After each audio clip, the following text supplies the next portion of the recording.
نو چې کله نبی علیه الصلاة والسلام په غزوه احد کې صفونه جوړ کړو نو 50 کسان د خپل لښکر نه را جدا کړو او دا 50 کسان په دغه ډیرکۍ باندې کېنول د عبدالله ابن جبیر رضی الله تعالی عنہ په کمانډرۍ کې دی ورله امیر کو او دا ورته نبی علیہ الصلوۃ والسلام او فرمایل وی کوم فتح ومنت او کو شکست ومنتو تاسو به د دې ځای نه راکوزیږئ نه وی حتی تر دې پورې کو زمونږ غوښې مارغان تختې هم به تاسو د دې غونډۍ نه راکوزیږئ نه تاسو 50 کسان به په دې غونډکۍ ناست یئ ځکه نبی علیہ الصلوۃ والسلام ته الله د جنگ ډېر مهارت ورکړی و نبی علیہ الصلوۃ والسلام فرمایل حسنا چې زما ملګری دلته په جنگ کې اخته وي او د شا غاړې د غونډکۍ غاړې دشمن راوخي جو حمله ونه کړي نو تاسو په دې غونډکۍ ناست یئ دې نه به راکوزیږئ نه جنگ شروع شو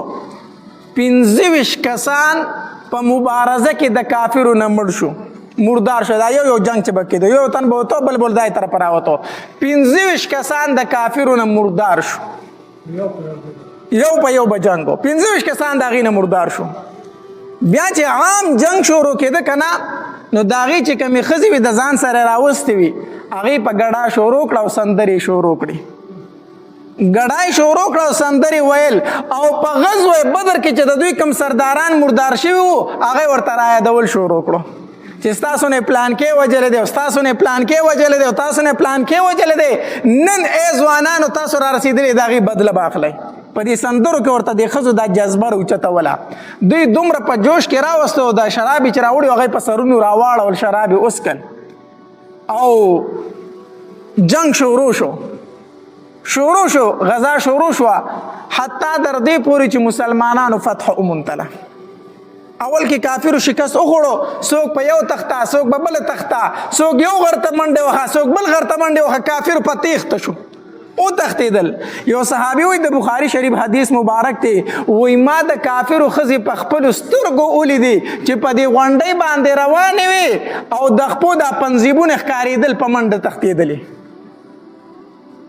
او دا توري به د کافرو ورته اولې او زغرې به یې ورته اولې د بدن نه به ایستي ځکه چې بدن درونې سړی منډه نشي والی که نه نو زغره به یې د بدن نه ورته وکړه چې کومه توره وه هغه به یې ورته وکړه چې دا را سره نه چې په منډه وځم ځان وباسمه نه هغه تورې او زغرې غورځولې او منډې وهلې کافر وتښتېدل کافرو شکست وخوړو چې وخوړو مسلمانان شروع شو مال غنیمت راټولو مال غنیمت راټولو نو دا خپلې تورې او نیزې سیټ ته کېښودې او چې د چا سره سورلي وه هغه هم سیټ ته وتړله سورلو ته راکوز شو سورلۍ سیټ ته وتړلې زغرې هم لرې کړلې یعنې اصلحې هر څه یې سیټ ته کېښودې چې اوس مال غنیمت راټول کړو چې د هغې نه کمې تورې پاتې شوي زغرې پاتې شوي څه سامان دې پاتې شوی چې دا راټول کړي مسلمانانو دپاره مسلمانان مال غنیمت راټولوي اوس په غونډکۍ چې نبی علیه السلام 50 کسه کېنولي که نه د هغې په منځ کې اختلاف شروع شو د هغې په منځ کې اختلاف شروع شو څه وایي ښکته کوزیږو او څه وایي نه کوزیږو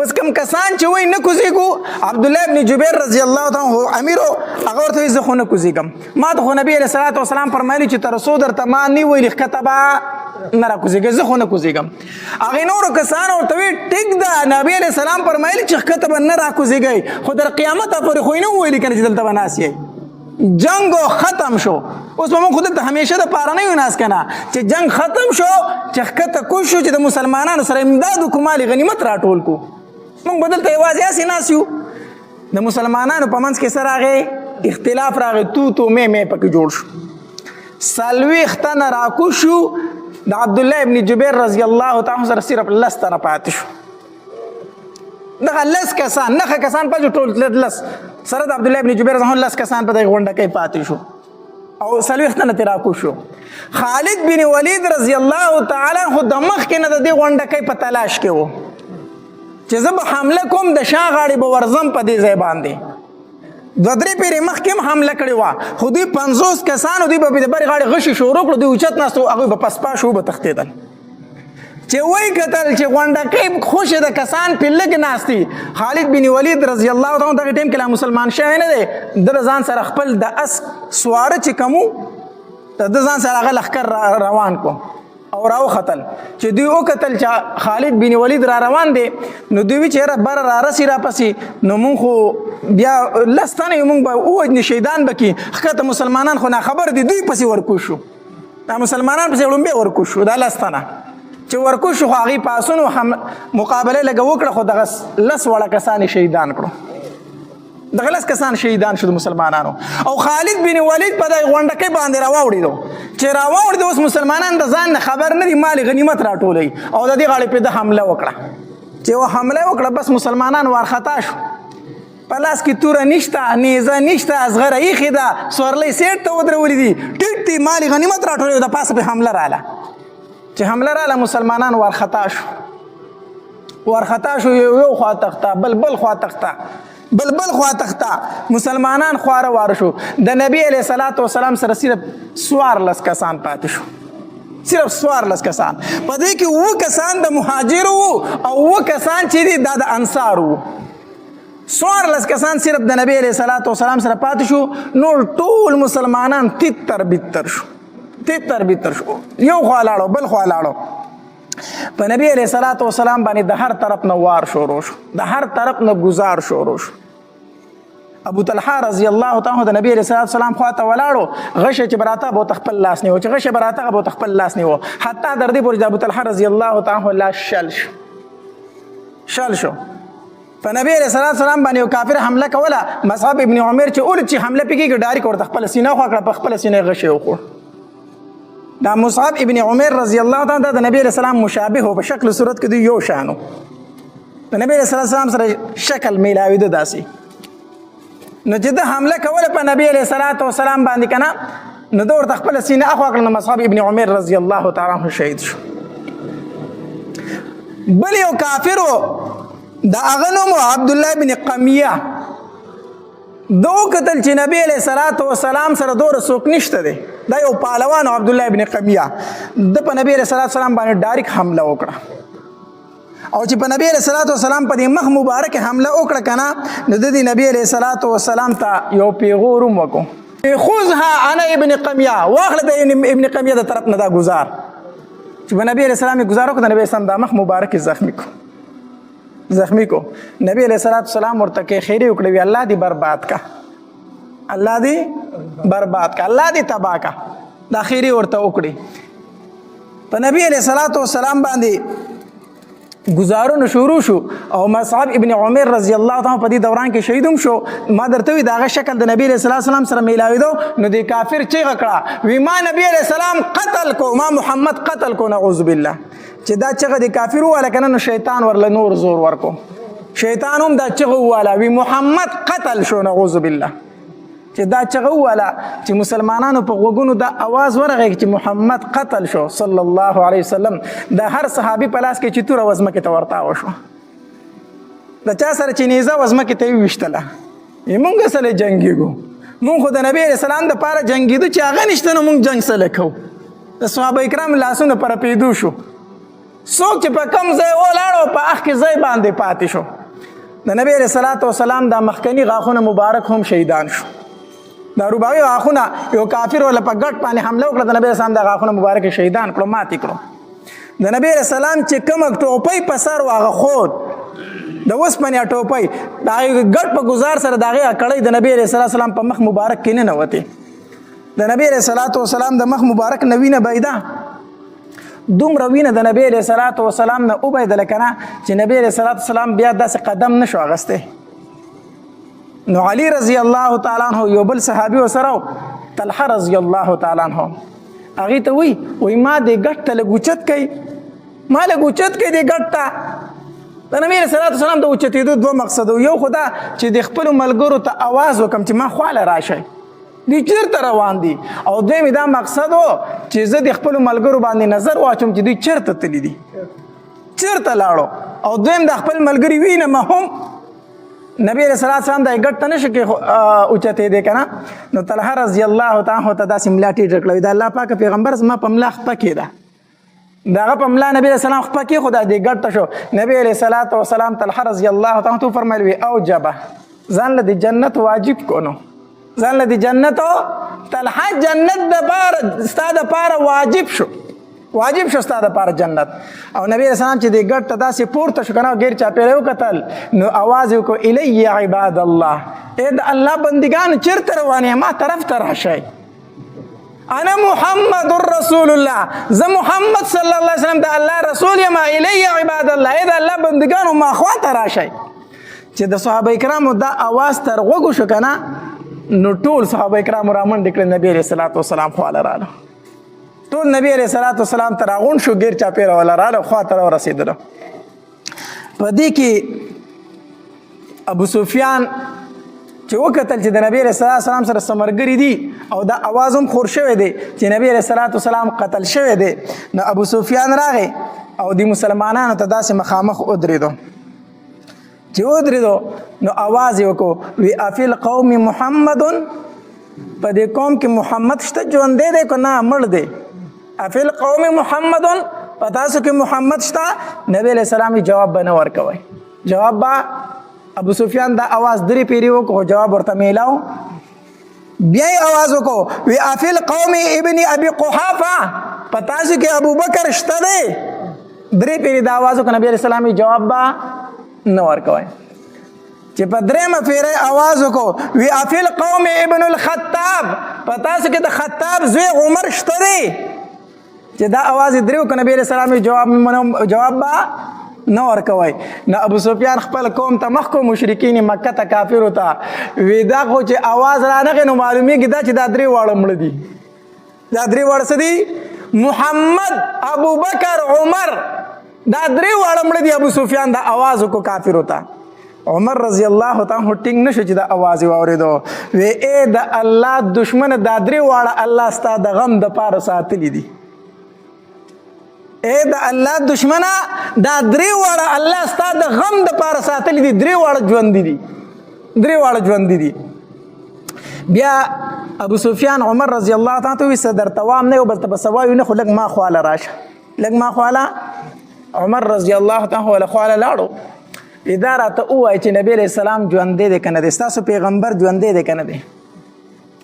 نو عمر رضی الله تعالی ته وفرمایل الحمدلله ژوندی دی، ژوندی دی. وی د عبدالله ابن قمیه نه مې ستا په خوله یقین ډېر دی، ځکه هغه وایي چې موږ محمد قتل کړی دی، خو د هغه په خوله مې دومره یقین نشته او ستا په خوله مې یقین، نو بس دی ژوندی دی. بیا او بیا ابو سفیان یو چغه وواله، چغه یې وواله وی اغلو حبل، اغلو حبل. دا حبل د دوی یو بوت و، دغه بندګي به یې کوله او په جنګ کې به یې د هغه نه مدد غوښتو. نو ابو سفیان آواز وکړ اغلو حبل، حبل زنده باد. نو نبی علیه السلام عمر ته عمر اوس جواب ورکا، اوس جوابو. نو عمر رضی الله تعالی فرمایل د الله پاک پیغمبر څه جواب ورکما؟ نبی علیه الصلاۃ والسلام ورته فرمایل عمر وایا چې الله اعلى واجل، الله لوی دی، الله لوی دی. دی وی اغلو حبل ته وای الله اعلى واجل. بیا ابو سفیان چغه کړه ویلنا العزا ولا عزا لكم، زمونږ عزا خدای دی نو ستاسو عزا خدای نشته. دا عزا د دوی یو بوت دا بندګي به کوله، زمونږ دپاره عزا دی زمونږ مدد کوي نو ستاسو عزا. نو نبی علیه السلام عمر ته اوس عمر جواب ورکړه که نه؟ څه ووایم د الله پاکه پیغمبره؟ نو نبی علیه الصلاۃ والسلام فرمایل عمر وایا چې الله مولانا ولا مولا لكم، الله زمونږ مولا او زمونږ دوست دی او ستاسو الله دوست نشته. جواب ورکا. بهرحال ابو سفیان لاړ اخوا. بیا جنگ شروع شو چې نبی علیه السلام صحابه کرامو ته آواز وکړو، نو بیا جنگ شروع شو. صحابه کرام راټول شو. چې جنگ شروع شو کافرو شکست ومونتو. کافر چې کوم راغلی هغه وتښتېدل، لاړ میدان خوشی پاتې شو، خوشی پاتې شو. د نبی علیه الصلاۃ والسلام مخ مبارک کې دا کړی داسې انختی دي، ٹھیک شو، او دا وینې پرې رابهیږي. نو یو صحابي سنان ابن مالک رضی الله تعالی عنہ هغه راغی د نبی علیه السلام په مخ مبارک چې کومه وینه را روانه وه که نه هغه په جبه وسټله. چې د نبی علیه السلام د مخ مبارک نه به کومه وینه پیدا، سنان ابن مالک به هغه په جبه باندې سټله. اوس اصل کې بيدون کې وینه چې ده خو پلیته ده که نه؟ بيدون کې وینه پلیته ده، دی خوړل جایز نه دي.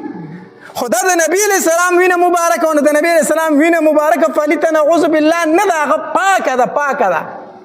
نو سنان ابن مالک د نبی علیہ السلام د مخ مبارک په پرې جبه سټو وینې ځمکې ته نه پرېښودله چې د نبی علیہ السلام د مخ مبارک وینې ځمکې ته لاړ نه شي.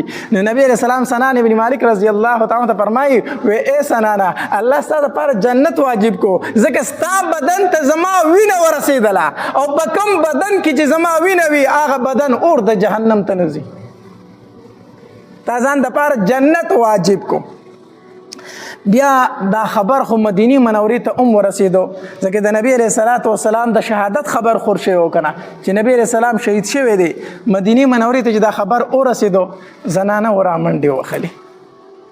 عایشه بیبي هم رامنډه وخي، فاطمه رضی الله تعالی هم رامنډه وي، ام سلیم رضی الله تعالی عنها د مسلمانانو څومره بیبیان چې دغه رامنډې وخي را روانې دي.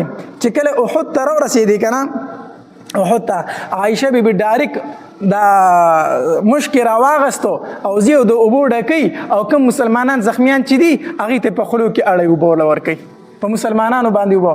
فاطمه رضی الله تعالی چې راغه د نبي علیه السلام مخ مبارک ته په وینو وکتل که نه وی علي پاسه اوبه راوړه زما د بابا مخ ته نه ګوري. علي رضی الله تعالی لاړو ډال ورسره و هغه د اوبو ډکوي او فاطمه رضی الله تعالی راوړي. فاطمه رضی الله نبي علیه السلام ته ناسته پرې مخ مبارک ول اوبه اچوي داسې خو وینه ودرېږي نه، وینه نه ودرېدله. بیا د کجورو د پاڼو یوه چټایي پرته وه، فاطمه رضی الله تعالی فاصله زرې هغه وسېزله او د هغې ګرمه ایره یې راواغسته او د نبي علیه السلام په زخمونو کېښوده. اوس هم چې کله دا زخم وینه نه ودرېږي که نه نو اکثر خلک ولې ګرمه ایره په هغې زخم کېږدي چې وینه ودرېږي. نو هغه ګرمه ایره یې راوړه د نبي علیه السلام په زخمونو کېښوده، د هغې سره وینې لږ ارام وکړو، لږه په کلاره شوله، وینه لږه ودرېدله. دې کې د نبی علیه السلام په مخ مبارک کې چې کومې هغه کړی وي صحابه کرام پرې لګیا دي هغه ته په څه طریقه روباسي خو د چا لاس نه ورځي چې د نبی علیه السلام د مخ مبارک نه دا کړی د خود څنګه را بار کړي. یو صحابي راغی هغه غالبا چې عبیده ابن جراح رضی الله تعالی عنه عبیده ابن جراح رضی الله تعالی عنه راغی صحابه کرامو ته وویل وی دا خدمت په ما باندې پرېږدئ، د نبی علیه السلام د مخ مبارک نه دا کړی ایستل دا خدمت ما ته پرېږدئ. عبیده ابن جراح رضی الله تعالی عنه داسې خوله واچوله دې کړو ته، دې کړی ته خوله واچوله او په غاښونو پې زور کو چې زور یې کو دا دوه غاښونه شهیدان شو دا ووتل. دومره جوخته کړی د نبی علیه السلام مخ مبارک له ورغلې وه چې هغه دوه مبارکه د عبیده ابن جراح رضی الله دوه غاښونه مبارک شهیدان شو ورتاو شو ته. بهر حال هغه کړی د نبی علیه السلام د مخ مبارک نه راویستلی شوه. بیا د صحابه کرامو چې کومه قرباني او کومه مینه وه د نبی علیه السلام سره که نه یوه زنانه وه د هغې نوم د حضرت حمنه رضی الله تعالی عنها او دا د مصعب ابن عمر رضی الله تعالی بیبي و ما چې درته وسوي که نه دا د نبی السلام همشکل صحابي و. نو دې دغلته غزوه احد کې شهید شو. ته دا بیبي را روانه ده نو په لاره کې ورته چا وی پلار دی شهید شوی دی. دی وی انا لله و انا الیه راجعون. دویم ورته چا خبر وکړو چې لږه مخکې راله که نه وی ماما دی شهید شوی دی. دی بیا وی انا لله و انا الیه چې لږه مخکې راله نو چا ورته خبر ورکړو وی ستا خاوند مصعب ابن عمر هم شهید شوی دی. نو دغلته دا لږه کېناسته او ډېر زیات یې وجړل یاره دا غم خو اوس د برداشت نه بار دی. ما خو چې پلار می شهید شو، رور می شهید شو، ماما می شهید شو، دا غم می برا سره خاون اوچتوي. ځکه خاون هغه خاون دی که نه چې د ښځې سره په غم کې سات ورکوي. ښځې ته چې د هر طرفه غم میلاویږي که نه نو دا وایي ای به زما د سر سهاره شته دی، زما سړی شته دی، دا پې ډاډه وي. خاون هغه خاون دی چې کو هغې ته هر څومره تکلیف رسي هغه چې د خپل تکلیف د خاون ته بیان کړي نو د هغې تکلیف کې کمی راشي وایي زه زما یوه سهاره موجود ده. نو دې ته وی ماما دې شهید شو دی وی انا لله، وی پلار دې شهید شو وی انا لله. خو چې آخر کې ورته وویل شو خاون دې شهید شو نو دا کېناسته یاره دا غم خو اوس د برداشته بار دی چې خاون مې لاړو نو زه به د خپل غم د چا سره شریکومه. وی جړل خو بیا وی نبی علیه السلام خو ژوندی دی که نه وی او نبی علیه السلام ژوندی دی. بیا وویل وی الحمدلله خیر دی دا ټول غمونه به ختم شو خو چې نبی علیه السلام ژوندی دی. دې کې بله زنانه ده کلثوم بنت رافع رضی الله تعالی عنها دا په لار را روانه ده چا ورته وی خاوند دې شهید شوی دی. دی وی الحمدلله الحمدلله. بیا ورته وی پلار دی شهید شوی دی. دی بیا وی الحمدلله. وی زوی دی شهید شوی دی. وی الحمدلله ثم الحمدلله. خدا راته ووایه چې نبی علیه السلام څنګه دی. نو چا ورته وی نبی علیه السلام ژوندی دی. وی ما ته وښیه چې په سترګو مې لیدلی نه زما زړه ته تسلي نه راځي ځکه خبر دا خور شوی چې نبی علیه السلام شهید شوی دی. ما ته نبی علیه السلام وښیی. نو چې دا نبی علیه السلام له بوستی شوه مخامخ ورته ودرېده. وی د الله پاکه پیغمبره چې ته مې ولیدې ټول غمونه مې ختم شو. دا د زنانهو د نبی علیه السلام سره مینه او محبت و. په دې غزا کې د نبی علیه السلام تر حمزه رضی الله تعالی عنه ډېر په بې دردۍ سره شهید شو. تاسو ما په تیر جمعه کې ویلي چې حمزه رضی الله تعالی عنه د هغې تور حبشي غلام د لاسه شهید شوی و چې کوم ته هندي ویلي وي تا کو دې شهید کو ځکه حمزه رضی الله تعالی په غزوه بدر کې د هندي پلار عتبه مردار کړی و. وی کو دا حمزه ته مړ کو زما د دې په بدل کې زما د طرف نه ته آزادي. نو دی حبشي غلام حمزه رضی الله تعالی په دینوم کې په نیزه باندې و شهید کو. نو دا هنده چې رااله که نه حمزه رضی الله تعالی ولیدو نو چاړه یې راواغستله. چاړه یې راواغسته د هغه نه یې دا پوزه مبارکه کټ کړه غوږونه یې ترې کټ کړو شونډې یې ترې کټ کړې او دا سینه حمزه رضی الله تعالی له وشلوله او دا اینۍ ترې راویستله او داسې چکونه یې پرې لګول چکونه د دې په خوله کې هغه وانخته بیا یې راټوکول هم نه شو نو تېره یې کړه ده او بیا یو تار وی مال راوړی تار یې راوړو او دا اغزا دی په تار کې وبیڼول او غاړې ته ورواچوله په ګډا شروع شوه ګډېدله نن زما ارمان پوره شو. نو حمزه رضی الله تعالی ډېر په بېدردۍ سره شهید شو ډېر په بېدردۍ سره. نو د ده خور را روانه وه صفیه رضی الله تعالی عنها. نو چې صفیه رضی الله تعالی را روانه وه که نه نو نبی علیه السلام وی زبیره مور دې منه که چې رور له ګورې رانه شي. مور دې منه که رور له رانه شي ځکه که رور یې ولید نو رور یې د لیدلو نه دی. صفیه منه که چې رانه شي. نو زبیر رضی الله تعالی لاړو مور ته یې مورې مخکې به نه ځي. نو صفیه رضی الله تعالی ډېره چاکه ښځه وه چې دا زوی په دې سینه کې و سیټ ته ورته وکړئ لرې شه ته څوک چې ما منه کوئ ما ته مې خپل رور وښیئ ما د خپل رور حمزه وښیئ دی سیټ ته ووو چې ورته ویې کړو نو ده ورته شا غاړې واز وکړو وی مورې نبي علیه السلام فرمایي چې صفیه مخکې مه راپرېږدئ. صفیه رضی الله عنها په ځای ودرېده وی ښه وی لاړ شه زما وراره ته وایه چې صفیې ته پته ده چې د هغې د رور سره څه شوي دي هغې ته پته ده خو زه خپل رور لیدل غواړم زه جړاګانې نه کوم. وراره ته ووایه چې ماله اجازت راکړي. نبی علیه السلام ته راغی زبیر رضی الله عنه زما مور اجازت غواړي هغه وایي چې زه جړا فریاد نه کوم. نبی علیه السلام وفرمایل صفیې ته وایه چې راشه. چې راله حمزه رضی الله تعالی ته داسې ودرېدله او داسې ګیر چاپېره وکتل او په تیزه یې وی نن به خلک وایي چې صفیه خپل رور ویني دا به چغې وایي دا به جړا کوي دا به فریاد کوي. وی زه چغې او فریاد نه کوم زه په خپل رور باندې فخر کوم چې الله او د الله رسول رضا کو زه پې فخر کوم زه جړا نه کوم. نبی علیه السلام چې راغی داسې حمزه رضی الله تعالی ته ودرېده که نه نو د سترګو مبارکو نه یې اوښکې روانې شوې. وی دا زړه مې وایي چې په دې ډاګه دې داسې پرېږدمه او دا مارغان دې وتښتئ او په قیامت په ورځ ته د مارغانو د ججورو نه راضي و الله په دربار کې ودرېږي. خو څه وکړمه زما ترور صفیه به خفه شي ستا د خور فکر نه راځي هغه به خفه شي نو زه کرې دفن کومه. او په جړا شو نبی علیه السلام زما د تره سره ډېر زیات ظلم شوی دی. صحابه کرامو ډېرې عجیبه قربانۍ ورکړې وې. دو صحابه کرام دي سعد ابن ابي وقاص رضی الله عنه او عبدالله ابن جحش رضی الله عنه. سعد ابن ابي وقاص رضی الله عنه فرمایي وی په دې غزوه احد کې د عبدالله ابن جحش رضی الله عنه ما پسې راغی ما ته وایي چې دې خوا راشته یو خبره کوو. موږ سیټ ته لاړو د عبدالله ابن جحش ما ته وایي چې تم دعا وکړه زه به پې امین واما او زم دعا کوم ته به پې امین وای ښه ما ورته وایي چې ټیک ده شپه ده که نه سهار به جنګ کېږي. سعد ابن ابي وقاص وایي ما دعا غوښتله ما وایي چې الله چې سار شي که نه زما د یو مضبوط کافر سره مقابله راوله چې هغه په ما گزار کوي زه په هغه گزار کوم، هغه په ما گزار کوي زه په هغه گزار کوم، چې ښه ستړي شو دواړه که نه او زه گزار وکړم هغه مردار کړم هغه سامان ترې واخلم او راشم. عبدالله ابن جحش رضی الله تعالی فرمایل چې آمین آمین.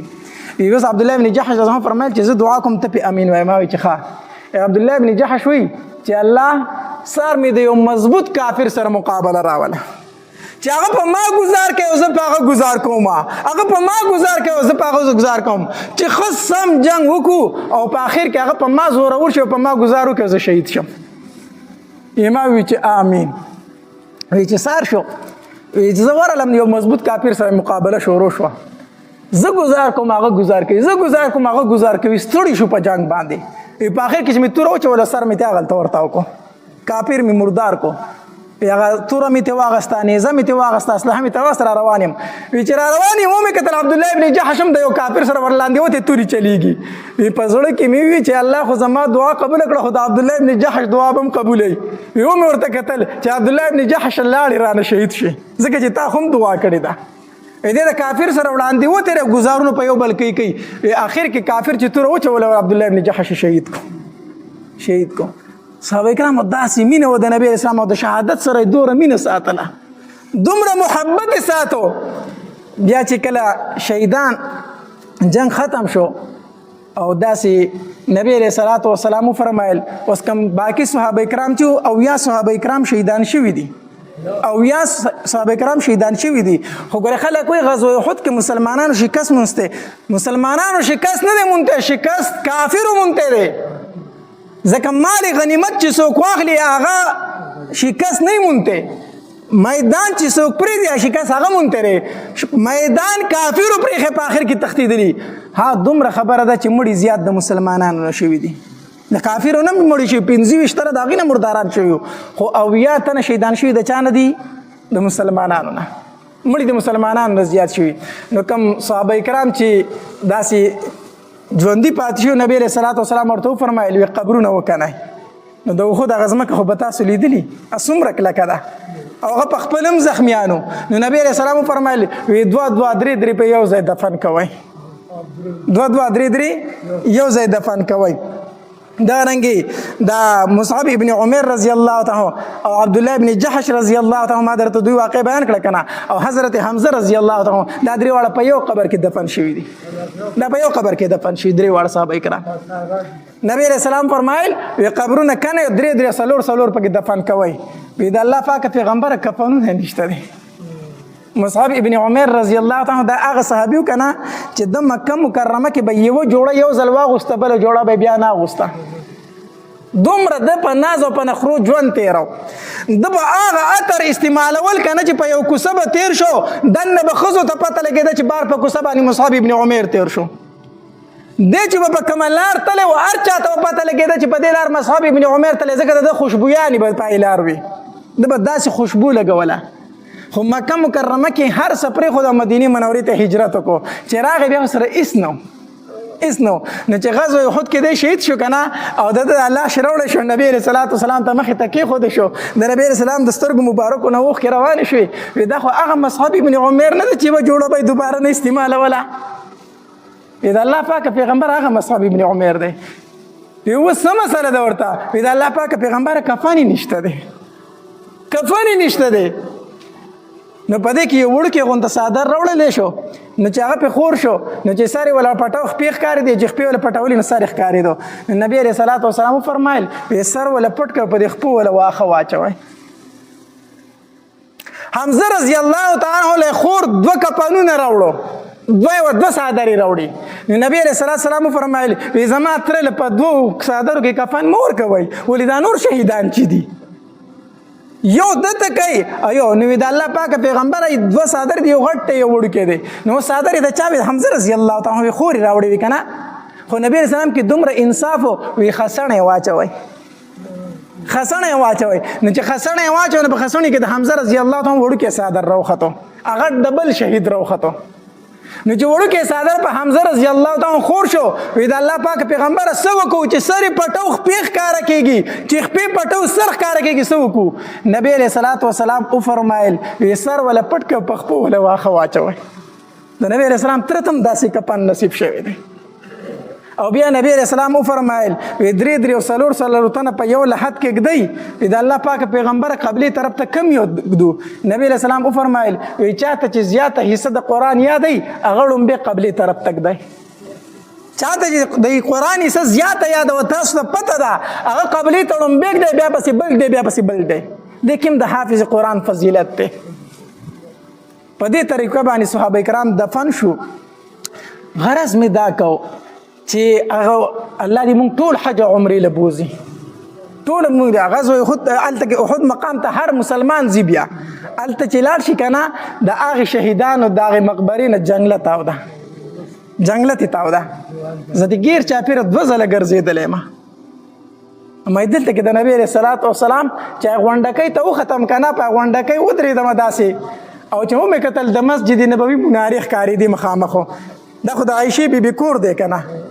نو چې دلته به مسلمانانو دا قیامت راغلی وي دغلته به د مسلمانانو په بیبیانو څه تېرېدل. به هر حال دغلته کې دا مسلمانان ډېر په بې دردۍ سره شهیدان شو. غرض مې دا کو مقصد مې دا دی چې دا اسلام موږ ته په مفتو کې نه دی راغلی. دې دپاره چا خپل پلار قربان کړی دی. جابر رضی الله تعالی نبی علیه السلام په مدینه منوره کې په کوڅه کې ولیدو. نو جابر رضی الله تعالی ډېر داسې خیرن میرن روان دی غمزده به ګرځېدو. نبی علیه الصلاة والسلام ورته وفرمیل جابر څه وجه دی ډېرو ورځو نه داسې پریشانه نه ځان تیاری څه وجه ده؟ هغه ورته د الله پاکه پیغمبره په غزوه احد کې مې پلار شهید شو. یو خو هغه غم دی بل د کور ټوله ذمهواري مې په دې اوږو راغلې ده. ټوله ذمهواري مې په دې اوږو راغلې. یو بل ته مې د پلار غم خفه کوي بل پل ته د کور ذمهواري دي. نبی علیه الصلاة والسلام ورته وفرمایلو وی جابره ته ولې خفه کېږي؟ ستا پلار عبدالله چې کوم دی که نه هغه خو د الله سره براح راست خبرې وکړې. براح راست د الله سره هیچا خبرې نه دي کړي. ستا پلارو سره براح راست خبرې وکړي. نو الله دې نه تپوس کو عبدالله څه دې پړ ارمان دی؟ نو ستا پلار عبدالله ورته وویل چې الله په زړه مې ارمان دا دی چې یو ځل مې ژوندی که چې دوباره بیا شهید شم. ژوندی مې که چې غذا وکړم چې بیا شهید شم. وی الله تبارک وتعالی ورته وفرمیل چې دنیا ته خو دوباره تله نشته دی که نه. بل ارمان یاد کا بری پوره کم خو دوباره دنیا ته واپس لو نشته دی. الله حنظله رضی الله تعالی عنہ د میدان نه چې روچت شو نو د ویښتو نه اوبه څاڅي. نبی علیہ السلام مخې ته کېښودی شو نو ویښته یې لامده دي اوبه ترې نه څاڅي. نو نبی علیہ السلام وفرمایل وی زه ګورم چې حنظله رضی الله تعالی عنہ له فرشتې غسل ورکوي. دا ولې څه چل دی؟ نور خو هم ډېر صحابه کرام دی هغوی له فرشتې غسل نه ورکوي دله خو فرشتې غسل ورکوي ځکه هغه د ویښتو نه اوبه څاڅي. کور کې وله د بیبي نه تپوس وکړو وی حنظله ستا نه څنګه تللی و؟ نو بیبي وی دا زموږ د واده ړومبۍ شپه وه. دا زموږ د واده ړومبۍ شپه وه. دی ما سره په کمره کې و. موږ خپل تعلق قایم کو د ښځې د خاوند چې کوم تعلق وي. د ده د غوږونو دا اواز راغی چې د نبي علیه السلام ملګري جهاد له لاړو. وی ده د کمرې نه منډې کړې وتی دی په حالت د جنابت کې تللی و لامبل هم نو دغه شانتې وتی دی. نبي علیه السلام وفرمیل وی ځکه خو له فرشتې غسل ورکوي که نه. د دې وجې نه هغه ته غسیل الملایکه ویلی شي. غسیل الملائکه فرشتو ورته غسل ورکړی دی. چا دې ته نه دي کتلی چې زما د واده ړومبه شپه ده. چا دې ته نه دي کتلی چې زما نه بچي یتیمانان پاتې کېږي. چا دې ته نه دي کتلی زما پلار شهید شوی زما رور شهید شو زما ماما شهید شو. صرف تپوس څه کوي زما پیغمبر څنګه دی؟ دې پیغمبر دپاره داسې قربانۍ ورکړې شوي دي. نن امت قرباني ورکولی شي؟ نن زه هغې زنانه چې هغې به پلار رور ماما قربان کړی په نبي علیه السلام زه هغې زنانه ته هم ته پرده وکړه. وایي دا ما سره ظلم کوي ما ته وایي چې پرده وکړه. وایي زما نه زما ازادي اخلي. زه ورته هم ته اواز کوي چې زه د فاطمې لور یم. فاطمې وایي زما جنازه د شپې اوچته کوي. زما په لاش باندې کجورو څانګې ورته وکوي چې چاته پته ونه لګي چې د نبي علیه السلام لور غټه ده کو نری ده. ته نوم د فاطمې اخلي ګرځي سرتور سر په بازارونو کې. زه درته وایم دې ایمان دې اسلام دپاره صحابه کرامو څومره قربانۍ ورکړي. زه تا ته وایم سود مه کوه ګناه ده. کنځل مه کوه ګناه ده. چغلي مه کوه ګناه ده. ګیره مه خره ګناه ده. جامې د انګریزانو په شان مه جوړوه ګناه ده. تا باندې اثر نه کوي. تا ته دا مخې ته ودرېږي نه ته وایي داسې خبرې دي. کاش چې موږ د نبي علیه السلام او د صحابه کرامو د تاریخ نه خبر شو. افسوس په دې خبره دی. جنازې له چې لاړ شو خپه په دې شو، شپې له تازه جامد کړی سار له مړي کفن کې مخ پروت ګیری په مخ باندې نه فرشتې ته نه تپوس کوي د چا په دین باندې د چا امتی وای د رسول الله امتی ما. فرشتې چې شکل ته ګوري او خبرې ته ګوري وای دروغجنې دعوه دا کوي د رسول الله امتی منو شکل دی ولې د رسول الله په شانتې نه دی. د افسوس مقام دی که نه دی؟ د افسوس خبره ده که نه ده؟ زه چې تاسو ته د نبی علیه السلام دا سیرت بیانوم نور هېڅ مقصد مې نشته دی. مقصد مې دا دی چې موږ د نبی علیه السلام ژوند په خپل ژوند کې راولو، د نبی علیه السلام زندګي په خپله زندګۍ کې راولو، موږ سره د خپل ایمان او د اسلام قدر پیدا شي. ذلیل په دې یو چې د خپل نبی علیه السلام نوم مبارک نه راځي، د هغه د سیرت نه یو خبر. الله تبارک وتعالی د عمل کولو توفیق راکړي.